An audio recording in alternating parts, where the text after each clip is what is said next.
Tahun 2014 akan menjadi awal dari era revolusi industri di Indonesia.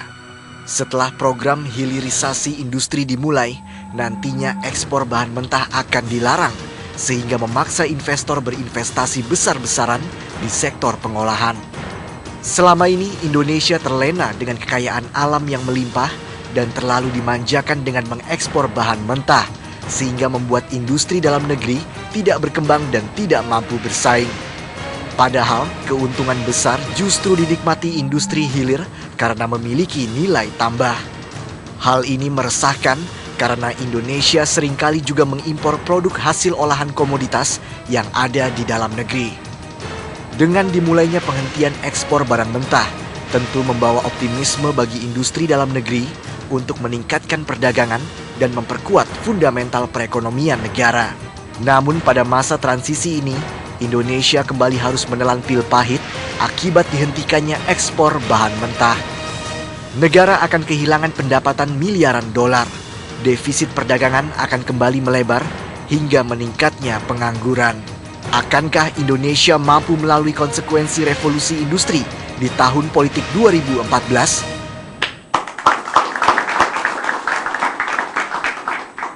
Terima kasih pemirsa, Anda masih bersama kami di Economic Challenges. Pak Hidayat, tadi sebelum jeda Mas Haryadi sudah mengangkat masalah buruh atau tenaga kerja, baik yang meminta kenaikan upah ataupun juga masalah outsourcing yang kemudian juga terbatas. Bagaimana ini Pak Hidayat? Salah satu kendala untuk membuat pertumbuhan industri melaju cepat, salah satunya adalah masalah buruh. Nomor satu, soal SDM-nya.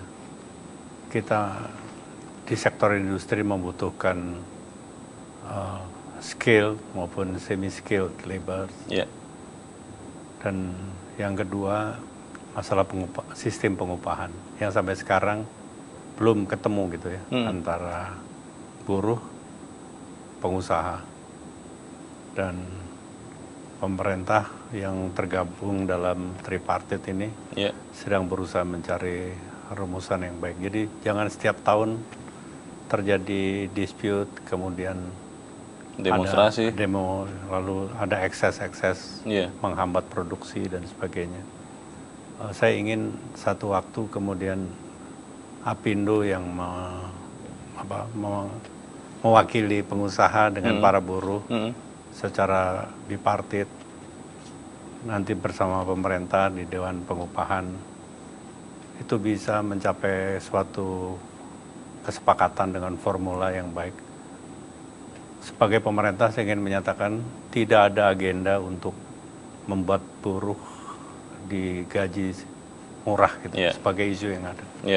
Kita ingin mereka berkecukupan, tetapi tentu harus dibarengi dengan suatu kenyataan bahwa mereka juga harus meningkatkan produktivitasnya sedemikian rupa sehingga si pengusaha itu bersama buruhnya bisa bersinergi, mendapatkan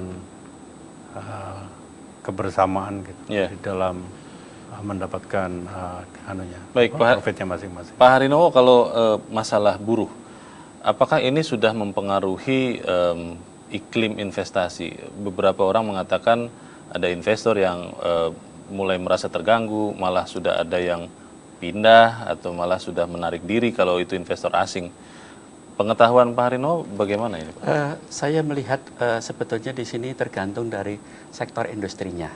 Kalau industrinya itu adalah capital intensif ya, kenaikan upah itu masih bisa mereka tutupi karena itu menjadi satu bagian yang relatif kecil bagi keseluruhan komponen biaya mereka.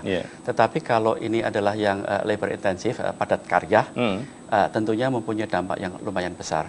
Saya juga melihat sekarang meskipun mungkin bukan relokasi ya, tetapi untuk investasi-investasi baru, orang mulai melihat potensi di Jawa Tengah, bahkan di Yogyakarta. Ada beberapa nasabah kami yang akhirnya mulai membangun pabrik di daerah dekat Prambanan. Sekarang mulai lagi mereka ekspansi di daerah sekitar Kulon Progo. Karena pada akhirnya apa sih yang diperlukan? tenaga kerja, ternyata di Jawa Tengah juga bagus dan relatif lebih dingin begitu ya. Kemudian yang kedua, infrastrukturnya juga sama bagusnya. Apalagi nanti kalau sudah ada jalur ganda kereta api yang lintas selatan, ini pada akhirnya itu akan sangat membantu juga. Jadi secara umum memang masalah buruh ini menjadi perhatian walaupun belum mengganggu begitu minat investasi dari para dari segi minat pengusaha. Investasi sangat tergantung. Makanya seperti Toyota ya, mereka tetap mau melakukan ekspansi di Indonesia karena bagi mereka ini masih di dalam biaya yang masih mereka bisa tanggung relatif mudah. Ya, jadi begitu juga ini yang menarik di industri tekstil ini sekarang yang berkembang ini malah justru industri pertenunannya spinning ya, yang sebetulnya sangat capital intensif. Tetapi justru karena ini berkembang, akhirnya sekarang Indonesia menjadi eksportir benang ke China misalnya gitu. Ini agak susah diterima akal, tapi ini terjadi. Ternyata ada ya. Pak Sahredi, selain masalah buruh, pengusaha, para pelaku industri juga sering mengeluhkan masalah energi. Adanya biaya yang cukup mahal untuk listrik ataupun untuk gas, mungkin untuk beberapa industri yang menggunakan. Apakah ini sudah pada level yang mengkhawatirkan atau sebenarnya masih bisa ditolerir untuk para pelaku industri saat ini? Kalau untuk Pulau Jawa saya pikir mungkin masih ada ruang, Pak ya. Tapi kalau kita bicara di luar Jawa, misalnya Bali, Kalimantan, Sumatera itu problem. Jadi memang yang sebaiknya kalau memang negara kita mau maju dan betul-betul program hilirisasinya Pak Hidayat itu bisa jalan, memang harusnya kan ada pemerataan ya, nggak bisa semua kumpul di Jawa semua, saya pikir gitu. Jadi banyak yang kita melakukan rencana untuk melakukan investasi tertunda gara-gara seperti itu. Misalnya saya pribadi kita sebenarnya grup kami juga mau masuk di Kalimantan Selatan contohnya. Itu kita problem karena masalah listrik itu hanya kita berhitung ulang lagi. Kalau kita masuk di situlah sehari itu bisa mati listrik 8 kali itu. Itu gimana mau ini kan mau apa. Jadi bagaimanapun kita taruh bergantung kepada genset misalnya, itu kan solarnya udah berapa, Mas? Mahal. Itu jadi emang ini problem paling utama kalau kita bicara industri adalah ketersediaan untuk listriknya. Di Jawa pun bukannya artinya aman-aman saja. Sementara ini mungkin masih, tapi kita nggak tahu kalau pertumbuhan ini memang cukup pesat, nanti akan problem.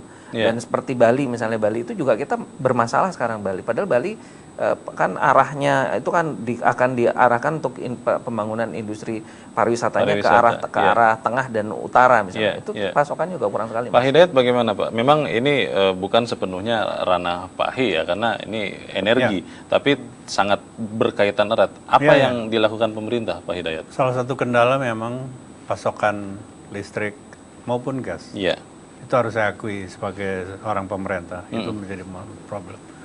Sekarang ini ada policy pemerintah melakukan penyebaran aktivitas industri keluar Pulau Jawa. Kita membuat sentra-sentra pembangunan kawasan di luar Pulau Jawa. Problemnya kita harus memenuhi suplai energinya, terutama listrik gitu. Termasuk juga policy kita membuat smelter untuk mineral. Saya harus jujur bahwa pemerintah mesti sportif. Memang kita belum sepenuhnya bisa memenuhi sentra-sentra yang mau diminta dibangun itu dipenuhi oleh listrik, disiapkan listriknya. Nah, jadi ada suatu kebijakan dari pemerintah melihat situasi ini, maka daerah-daerah yang kita anggap remote area, yang belum tersentuh infrastruktur yang memadai, apabila mereka juga melakukan investasi infrastrukturnya, mereka bisa berunding dengan pemerintah untuk mendapatkan fasilitas fiskal, tax insentif, apakah itu tax allowance atau tax holiday. Sedemikian rupa sehingga kalau dia melakukan investasi, ditambah membangun power plant-nya, maka dia akan mendapat fasilitas yang berbeda. Gitu. Ini salah satu jalan keluar yang harus kita tempuh karena pemerintah belum bisa menyiapkan semuanya. Ya, itu penjelasan dari pemerintah. Pak Harino, kalau saya ingin bertanya, bukan hanya masalah buruh, bukan hanya masalah energi. 2 tahun lagi, tahun 2015 kita akan menghadapi masyarakat ekonomi ASEAN. Industri juga pasti akan terpapar dan harus menghadapi itu. Kalau Pak Harino melihat bagaimana kesiapan seluruh stakeholders, baik pengusaha, pemerintah, untuk menghadapi masyarakat ekonomi ASEAN itu, Pak Harino? Oke, saya mulai dari angka-angka besar dulu, Mas ya. dari angka besarnya, ini yang menarik. Indonesia ini di tahun 2000 itu dari segi skala ekonominya baru 27%-nya ASEAN. Tahun 2000? 2000. Oke. 2011 kemarin kita sudah sekitar 40% dari ASEAN. Tahun 2017 IMF itu memprediksi kita akan sekitar 49%-nya ASEAN. DBS, makanya pada waktu itu dia tertarik sekali untuk mengakuisisi Bank Danamon, dia yakin di tahun 2020 Indonesia itu akan 55%-nya ASEAN. Nah, ini bisa dilihat dari dua sisi. Sisi pasar dan juga sisi kemampuan berproduksinya. Nah, oleh karena itu sebetulnya kalau saya melihat apa yang terjadi di lapangan, ini kesiapan pengusaha-pengusaha Indonesia, termasuk juga investor asing tentunya ya, untuk mengembangkan industri kita dan sebagainya. Rasanya kita tidak perlu terlalu khawatir untuk menghadapi di tahun 2015 nanti. Toh pada akhirnya hari ini pun juga kalau kita bicara biaya masuk sudah hampir 0% juga. Jadi sebetulnya tidak ada bedanya sekarang dengan di tahun 2015 nanti. Oke, menghadapi persaingan Mas Haryadi merupakan suatu rutinitas pengusaha tentunya. Tapi ketika kita bicara masyarakat ekonomi ASEAN, kemudian juga dampak dari perdagangan bebas dengan China atau dengan negara lain, itu tentunya menimbulkan kompetisi tersendiri. Kalau Anda melihat bagaimana khususnya masyarakat ekonomi ASEAN, tapi tahan dulu, kita akan lanjutkan selepas jeda berikut ini. Pemirsa tetap bersama kami, Economic Challenges kami lanjutkan sesaat lagi.